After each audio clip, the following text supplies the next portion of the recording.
कार्तिक का महात्म्य। मैं आपको कार्तिक का महात्म्य सुनाने जा रही हूँ। प्रथम अध्याय। जय श्री गणेश।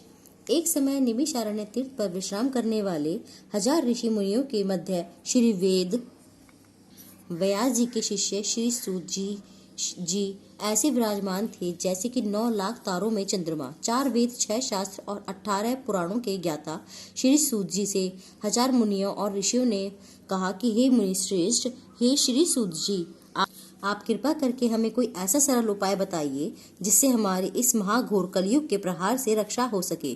समस्त ऋषि मुनियों के मुख से यह बात सुन कर श्री सूत जी महाराज बोले, तुम्हारी श्रद्धा तथा प्रभु भक्ति को प्रेम देखकर मेरा हृदय बहुत प्रसन्न है। इसी से आज मैं तुम्हें कार्तिक महात्म्य की पावन कथा सुनाता हूँ, जिसको सुनने से इस कलिकाल में मनुष्य के समस्त पाप नष्ट हो जाते हैं और इस मनुष्य इस लोक में सुख भोग कर अंत में बैकुंठ को जाते हैं। सो आप सावधान होकर सुने। एक समय संसारी जीवों का भला चाहने वाले ब्रह्मा के पुत्रों श्री नारद मुनि ब्रह्मलोक में पहुंचकर जगत रचयिता श्री ब्रह्मा जी को नतमस्तक प्रणाम करके विनीत भाव से पूछने लगे कि हे पिता, मैं बोलो हर हर महादेव, कृपा करके आप कोई ऐसा धर्मोपदेश सुनाने की कृपा करें जो कि इस महाकाल कलिकाल में सब पापों को नष्ट करके मोक्ष देने वाला हो।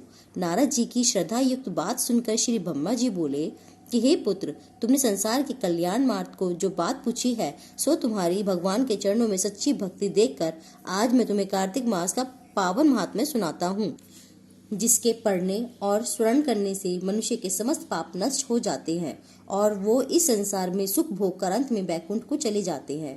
कारण कि श्री कार्तिक मास भगवान को अत्यंत प्रिय है। कार्तिक मास में किया हुआ व्रत, दान, नियम, संयम, भगवत कीर्तन अत्यंत फल दे प्रदान करने वाला है। कार्तिक मास में भगवान का गुणगान सब प्रकार से फलदायक होता है। कार्तिक मास में भगवान के प्रति किया कर्तव्य व्रत सबसे बढ़कर होता है। इससे बढ़कर कोई तप और यश नहीं है।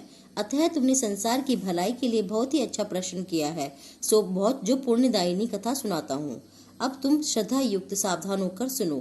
मैं विधि सहित वर्णन करता हूँ। व्रत करने वाले मनुष्य को प्रातःकाल ब्रह्म मुहूर्त में उठकर शौचादि में निवृत्त होकर अंगुल लंबे सुगंधित युक्त वृक्ष को दातून करना चाहिए। परंतु याद रहे कि जिस दिन श्राद्ध हो, सूर्य अथवा चंद्र ग्रहण और एकम तथा अमावस्या हो, नवमी हो, छठ हो, एकादशी हो और रविवार को दातुन नहीं करनी चाहिए। जिस दिन दातुन नहीं करनी चाहिए उस दिन पानी से 12 बार कुल्ला करके मुंह को खूब अच्छी तरह साफ कर लेना चाहिए। जब 2 घड़ी रात्रि रह जाए तो काले तिल, चंदन, चावल, पुष्प या कुशा लेकर तालाब, कुंड, नदी, संगम अथवा किसी भी तीर्थ स्थान पर पहुंचकर हाथ जोड़कर प्रार्थना करें कि हे भगवान, आप एवं श्री लक्ष्मी जी को प्रसन्न करने के लिए मैं समस्त कार्तिक मास में स्नान करूंगा। इस प्रकार प्रतिज्ञा लेकर श्री गंगा जी, शिव जी, सूर्य जी और विष्णु महाराज और नारायण जी का ध्यान करके नाभि पर्यंत जल में प्रवेश करके अच्छी तरह से स्नान करें। फिर जल से बाहर आकर निकलकर देवता, ऋषि और पितरों का तर्पण करें। स्नान करके भेड़, बकरी की धूल से बचना चाहिए तथा छींक, थ्रक, कुत्ता, कौवा, ऊंट, उल्लू आदि से भी हमें बचना चाहिए। यदि भूल कर भी इनसे वश में स्पष्ट हो जाए तो पुनः स्नान करना चाहिए। मिथ्यावादी, नीच प्रकृति वाले आदमी से वार्तालाप नहीं करनी चाहिए। इसके बाद षोडशोपचार विधि से श्री भगवान का पूजन करें।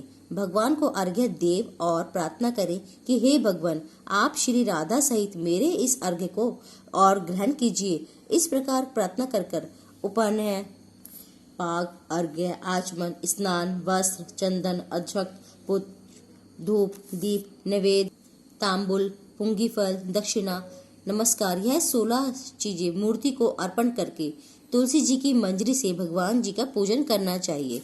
इसी समय आप इति प्रथम अध्याय समाप्त। अगर आप मेरे चैनल पर नए हैं तो प्लीज़ मेरे चैनल को सब्सक्राइब करें